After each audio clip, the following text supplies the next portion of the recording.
We should start at the beginning, and the beginning was not in 1969, it was way back in 1960 when George Pickering, the Regius Professor of Medicine, decided that the medical school ought to have a psychiatry department. They formed a committee. The committee decided that it should be a chair of psychiatry and that it should be a research chair with very little clinical responsibility. The problem was that they had the right ideas but no resources in which to bring them about. So nothing happened in 1960, and it wasn't until the end of the 60s that George Pickering managed to get an endowment from the Handley Foundation for the chair that left them with the need to fund the rest of the department, the lecturers and so on. But I think to understand what went on, you have to understand what was happening in the medical school at the time, because there were only 5 departments: medicine, surgery, obstetrics, orthopedics, and anesthesia. And each of those departments was, by today's ideas, completely understaffed, because there was a professor, a first assistant, and 2 or 3 lecturers.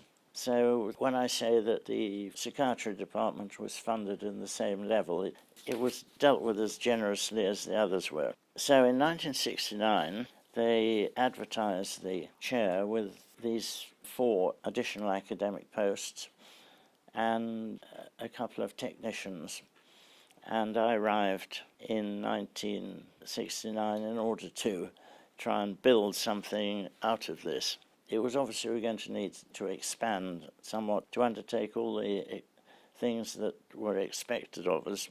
The university wanted teaching and research. What was then the Regional Hospital Board wanted postgraduate training, and the physicians in the Radcliffe Infirmary wanted a better psychiatric service. So the idea of the department completely devoted to academic ends with minimal clinical responsibilities had to be put on hold.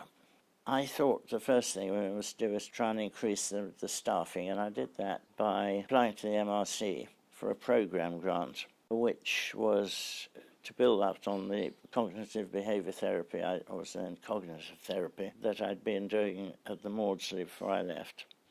So we got the program grant.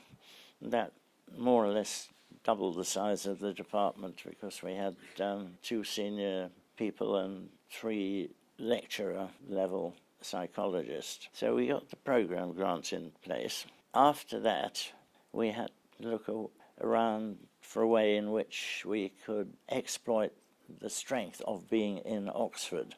And the first thing that I did was to talk to Geoffrey Harris. Geoffrey Harris was a professor of anatomy. I'd known him at the Maudsley before he himself moved to Oxford, and he had been going out to Littlemore Hospital even before I arrived to do ward rounds with Bertram Mandelbrot, looking at patients who got abnormal lactation, who were on a large dose of chlorpromazine at that time. And he had just at that time developed an assay for prolactin.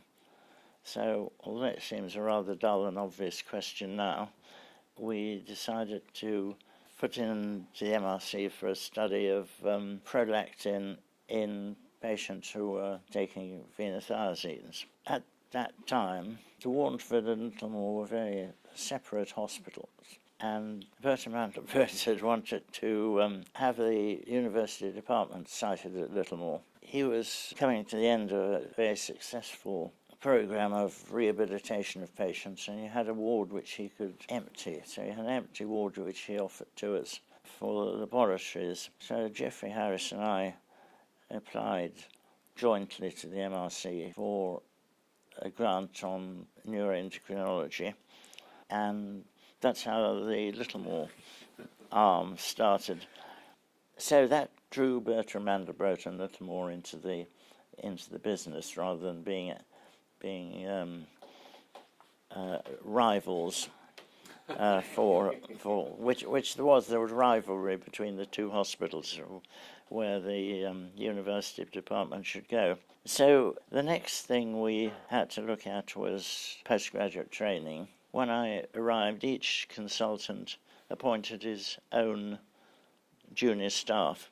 There was no rotation, not even within a single hospital. So I managed to persuade them to set up a rotating training scheme for registrars. And later on, Dennis Gather, after months of diplomacy, managed to set up a rotating training scheme for senior registrars as well. So that had the advantage of bringing people together and beginning to use the resources that there were. The aim was to set up what I thought was the model of a undergraduate teaching hospital psychiatry department, which the idea that it could be solely devoted to research was impossible. But then the other departments that were being set up at the time in London at St George's and other places were along those lines.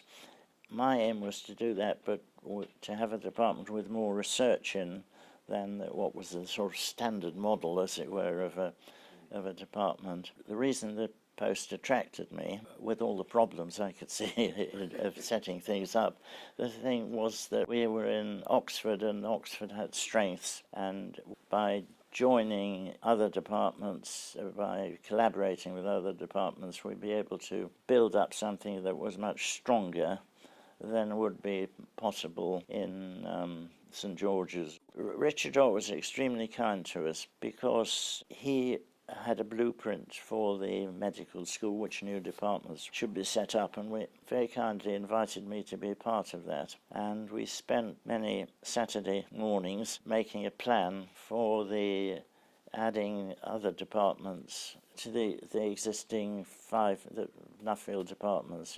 Pediatrics was, I think, the next one after me, and then he managed to get this big grant from it was MRC, wasn't it, that funded the Department of Clinical Pharmacology. And so Richard Dole and the medical school were very supportive. Yeah, that's right. Was any part of the university less supportive? Sometimes no, they were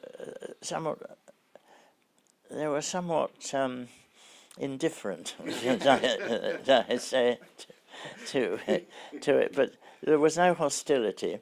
And I was surprised to find that there was nobody who tried to stand in our way.